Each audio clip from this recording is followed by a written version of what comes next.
The ongoing riots in St. Louis are predicated on the notion that former St. Louis police officer Jason Stockley shot Anthony Lamar Smith in cold blood because of racial hostility.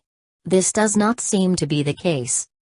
The judge in the case has issued a step-by-step decision outlining why Stockley was ultimately acquitted, according to NY Post.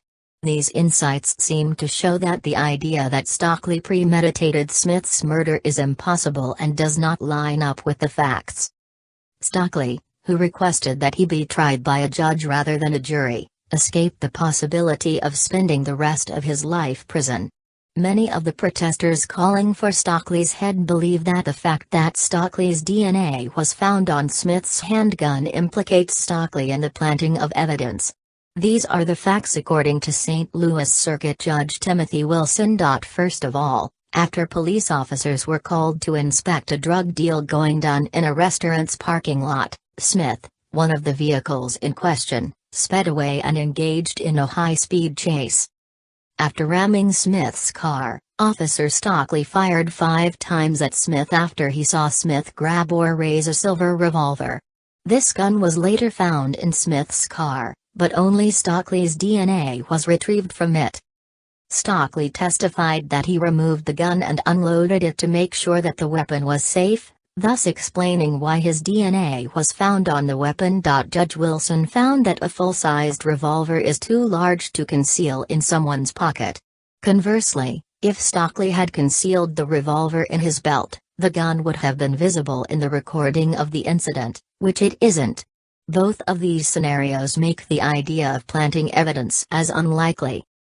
Judge Wilson also said that it would be an anomaly for a suspected heroin dealer like Smith to not carry a firearm.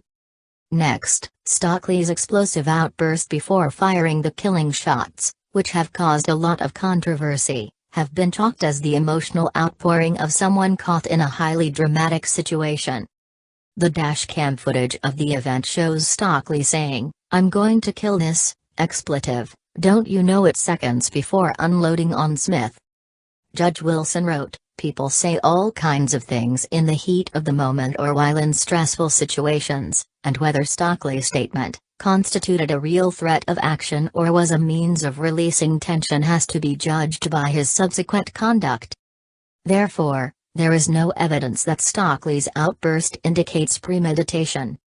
Despite all of this logic, violent protests in the city continued for a second night last night. Most, if not all of these protesters, chanted the usual pablum of Black Lives Matter and white silence is violence.